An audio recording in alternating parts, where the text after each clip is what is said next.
What's going on, guys? Realm Gaming here, back into the video. Today's episode, I want to do a quick review over the Restoration Shaman hero talents for War Within. So we have two trees, of course. We have the Farseer tree and the Totemic tree, and I think one is a little bit more interesting than the other. We will start with the not so interesting one. Let's start with the Farseer.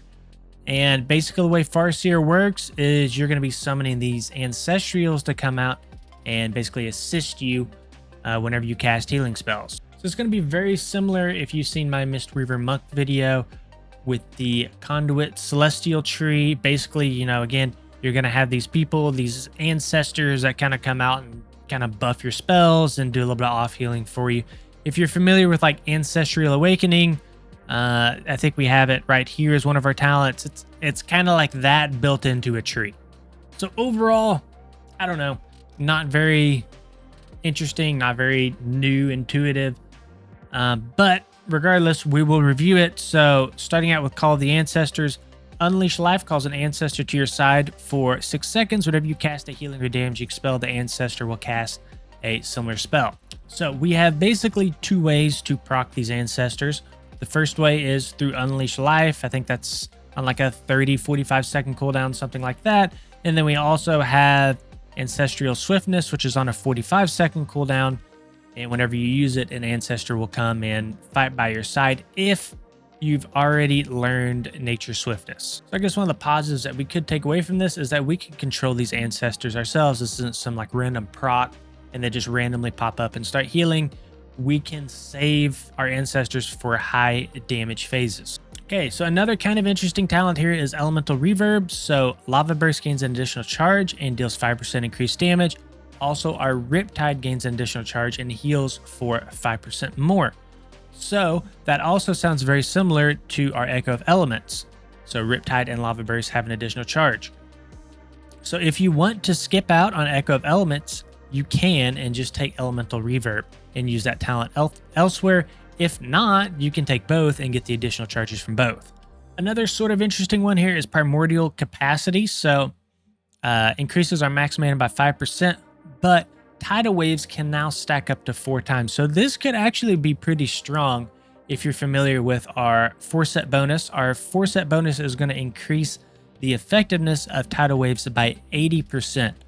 So being able to stack this up to 4 times, it's just going to reduce the amount of overcaps that we have.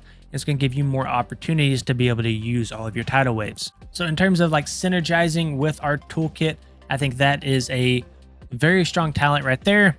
Then of course, at the very bottom of the tree, we have Ancestral Swiftness, just giving us another opportunity to be able to control those ancestors. Outside of that, nothing really crazy going on with this tree, just passive buffs to our ancestors, just passive healing buffs. So let's go ahead and move on to the Totemic here, which is, in my opinion, the more interesting of the two. Hey, what's going on, guys? Realm Gaming here, back in another video. I had this video completely done, and I'm having to come back in here and make a small edit because a new beta build did just come out yesterday, and we did see one small change in the Totemic tree. So I'm just going to completely recover Surging Totem here, because in my previous video, it's been updated. That video is completely wrong, so I'm going to snip this portion in. So Surging Totem here, 30-second cooldown, 40-yard range. You're going to summon a totem at a target location, and this is going to maintain Healing Rain for 24 seconds. So the previous iteration of this is that the Healing Rain would spawn at a random ally's feet, and that's really bad because we can't control it. It's random, and it doesn't make sense, especially with something like Acid Rain, right? Let's say the Healing Rain spawned on a mage that's standing next to us, who's not next to the pack in the Mythic Plus dungeon. Well, now Acid Rain becomes completely useless, right? It's over there on the mage and we can't control it. So the change here is now that we can control it with Surging Totem. It's placed at the base of wherever you put that totem. This is a really good change.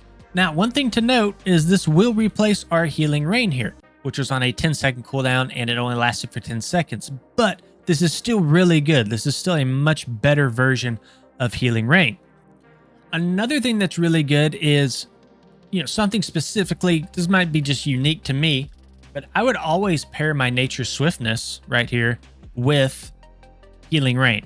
And because I didn't want to spend 2 seconds casting that every single pull in a Mythic Plus dungeon. Just pair it with Nature Swiftness, be done with it. Now, that frees up my Nature Swiftness. I can use that for something else. I don't have to waste it on Healing Rain anymore.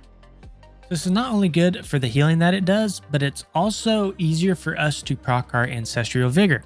So this will be a fun one. It'll almost feel like having 2 Restoration Shamans in your group, both casting Chain Heals. Chain Heals are going to be going all over the place. So a fun talent. I think that stuff like this is what they should implement into the Farseer tree. And then we also have Lively Totems here on the far right-hand side, another really fun one. So your Healing Tide Totem, Healing Stream Totem, Cloudburst, Mana Tide, and Spirit Link Totem cast a free instant Chain Heal at 100% effectiveness when you summon them. So again, more Chain Heals, more value from our totems, and again, just something that's fun to play around. Then the last talent I want to talk about here is Whirling Elements. So when we summon our totem, our Surging Totem, we're going to get these motes that kind of orbit around the totem, and you're going to get an air, a water, and an earth. And your abilities will consume those motes and give those abilities an increased effect. So with water, it's kind of like a beacon of light for Holy Paladin, right? But the ally has to be standing within your Healing Rain. So if you heal yourself, it'll also heal your ally in a Healing Rain at 100% effectiveness, which is really nice. For air, the cast time of your next healing spell is reduced by 40%. Then for earth, your next Chain Heal applies Earth Living at 150% effectiveness to all targets hit. So we kind of have water, which is going to revolve around Healing Wave or Healing Surge. We have earth, which is going to revolve more around Chain Heal. And then air is kind of a flex, right? You can kind of use it on whatever healing spell you want. Overall, I think that Resto Shaman will still struggle with spread healing, just the way that Chain Heal interacts with its targets. You know, if you have a bunch of people stacked on one side and one person off just in the middle of nowhere, you can't get a Chain Heal to them. So we still do kind of struggle with that. I think Healing Rain and Surging Totem was meant to kind of address that, but I think this needs to be redesigned at some point, or they just need to give us our Healing Rain back, one of the two. Overall, though, not much really changes in our gameplay. It's going to be really focused around tidal waves still, just like it was before. You want to be playing around your tidal waves as much as you possibly can. Obviously, the Totemic is going to be more focused around totems, totem gameplay, if that's what you like with Shaman. And then the Farseer is going to be a little bit more focused around those ancestors and controlling big burst windows. Overall, in the defensive department, we still are pretty weak. They tried to give us natural harmony here in Earth and Communion, but they're just not super strong. So one thing that I think Resto Shaman really needs is a fix to their spread healing, and then I think we need more defensives personally. Outside of that, I think Farseer is going to be the more traditional play style, right? Just you're going to have the bonus of ancestors to come out and kind of buff your spells. If you're looking for something new, you like to play around totems, I think Totemic will be really fun. I think it'll be interesting to see how Totemic Rebound and Lively Totems end up scaling with Chain Heals and spread healing. In addition to all that, we also might be moving away from Cloudburst a little bit as well. We have Reactivity, which obviously does affect Cloudburst as well as Healing Stream. We have Supportive Imbuements as well, which does affect both totems. And then we also have, I think it's over here on the right, Living Stream, which also affects, Healing Stream. So it just seems like the needle is pointing a little bit more towards Healing Stream Totem rather than Cloudburst. So it'd be interesting to see what happens there. All right, guys, that's going to be it for this video. If you enjoyed it, please consider liking and subscribing to the channel. I do also have some socials in the description of the video if you want to check those out and help support the channel. Thank you guys for watching. We'll see you all in the next one.